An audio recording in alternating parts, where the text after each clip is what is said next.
వర్గాల వాళ్ళందరికీ కూడా తెలుగుదేశం పార్టీ ఎప్పుడూ అండగా ఉంటుందని మీ ద్వారా మరోసారి నేను తెలియజేస్తున్నాను.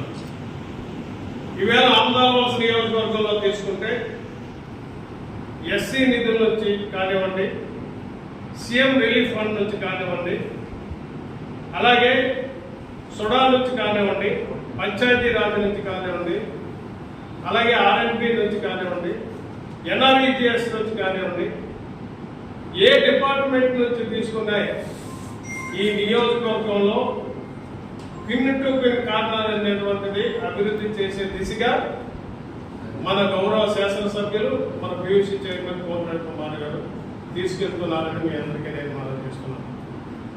గత 5 సంవత్సరాలు వైసీపీ పాలనలో ఎక్కడ కూడా ఒక మట్టి తీసి వేసే పరిస్థితి ఆ ప్రభుత్వంలో ఎక్కడా లేదు. మీరు చూశారు, మేము చూసాం, ప్రజలు కూడా చూశారు. ఈవేళ చిన్న చిన్న విమర్శలకి మేము పట్టించుకునే పరిస్థితిలో ఈవేళ లేవు. ప్రతిపక్షం తర్వాత ఏదో మాట్లాడాలి, కానీ ప్రతిపక్షం కూడా నేను ఒకటే మనవి చేస్తున్నాను, రిక్వెస్ట్ చేస్తున్నాను. మీరు అభివృద్ధిలో రేపు తీసుకెళ్తామని మీరు పోటీ పడండి. అలాగే రేపు మా గవర్నమెంట్ ఒకవేళ వస్తే మీరు 29లో వచ్చేస్తాం, మేము ఇచ్చేస్తాం అనేటువంటి దృష్టిలో మీరు ఉన్నారు. ఎట్టి పరిస్థితుల్లో 29లో మీరు వచ్చే పరిస్థితి లేదని అందరికీ నేను మనం చేస్తున్నాను. మీరు ఎంప్లాయీస్ అందరికీ భయపెట్టే విధంగా లేదు, అక్కడ పనిచేసే వారికి భయపెట్టే విధంగా, కార్యకర్త భయపెట్టే విధంగా రేపు 29వ సంవత్సరం మేమే వస్తాం, మీకు పొడి చేస్తామని మిమ్మల్ని ప్రజలు నమ్మే పరిస్థితిలో ఈవేళ లేరు. మీరు గత 5 సంవత్సరాలు చేసినటువంటి దానకాండకే ప్రజలు ఈవేళ మర్చిపోలేదు, రైతాంగం మర్చిపోలేదు, కూలీలు మర్చిపోలేదు, ఇసుక వ్యాపారం చేసుకున్నాను మర్చిపోలేదు, కార్మికులు ఎవరు కూడా మిమ్మల్ని మర్చిపోలేదు. మీరు అంత అన్యాయం చేశారు 5 సంవత్సరాలు. నిన్న కాకపోతే నిన్న కారుమూరి నాగేశ్వరరావు గారు చూశారు, సిట్ నిన్నని తీసుకెళ్లి లోపలేసింది. నిన్న ముఖ్యమంత్రి గారు మాట్లాడుతున్నారు, ఏమో ఏదో కారుమూరి నాగేశ్వరరావు గారికి 2-3 జిల్లాలు వాళ్ళకి ట్రాన్స్పోర్ట్ వచ్చింది, మిగిలితే 2-3 కోట్లు మిగిలొచ్చు, దానికి కూడా కేసు అనొచ్చు. మరి అదే సిట్టు చాలా మంది తీసుకెళ్లి నువ్వు నిర్దోషమయ్యా, నీకు ఇందులో లేదు ఎంక్వైరీ చేసి పంపించే రోజులు కూడా ఉన్నాయి మీ పార్టీలో ఉన్న వాళ్ళే. మరి నిన్న కారుమూరి నాగేశ్వరరావు గారి తీసుకెళ్లారంటే, వాళ్ళ అబ్బాయిని తీసుకెళ్లారంటే దానికి కారణం ఏంటి?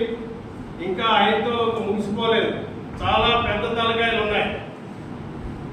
రేపు అవన్నీ కూడా బయటకు వస్తాయి.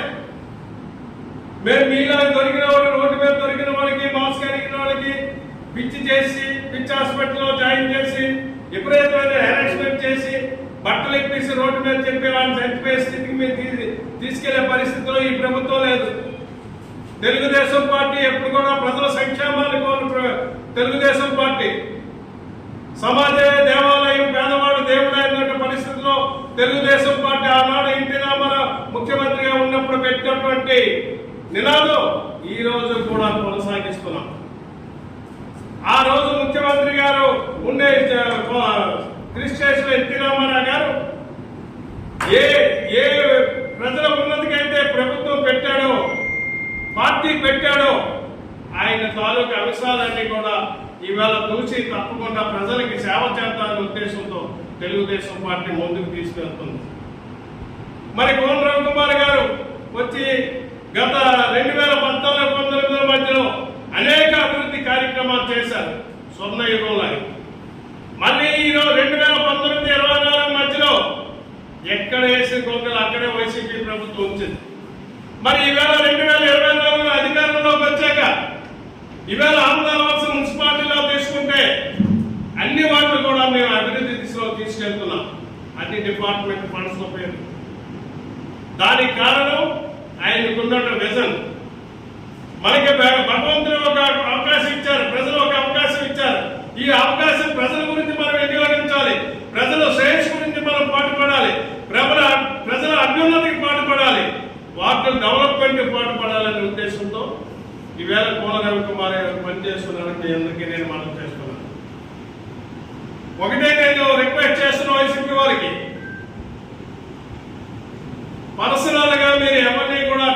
చేసి మాట్లాడొద్దు దయచేసి. పార్టీ పరంగా మీరు ఏం మాట్లాడుకుంటారో మాకు అనవసరం. మేము రేపు పొద్దున మీరు అవకాశం వస్తే మీరు డెవలప్ చేస్తారని చెప్పండి.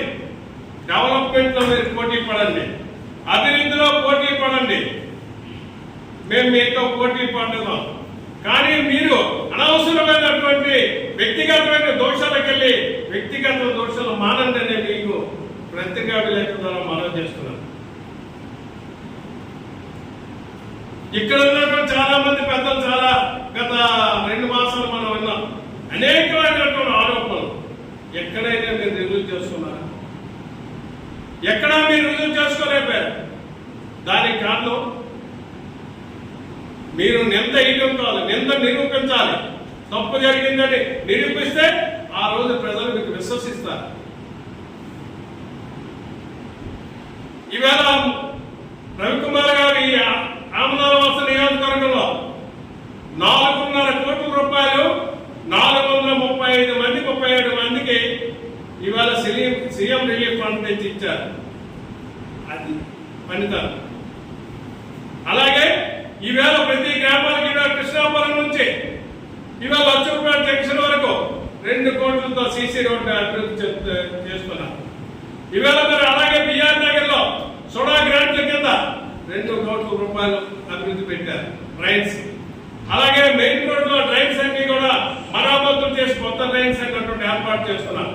మరి అలాగే ఎస్సీ నిధుల గురించి ముఖ్యంగా 157 లక్షల రూపాయలు ఎస్సీ నిధులు ఈ వేల వరకు తీసుకొని రావడం జరిగింది.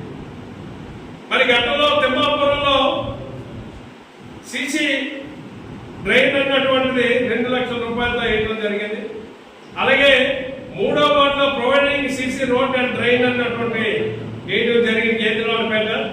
అలాగే 4వ వార్డు 3వ వార్డు ఓసోనపేట, అలాగే 4వ వార్డు గేట్లవానిపేట, 7వ వార్డు చింతాడ, 10వ వార్డు అక్కడ మీకు 10వ వార్డులో గత రవికుమార్ గారు ఉండేటప్పుడు.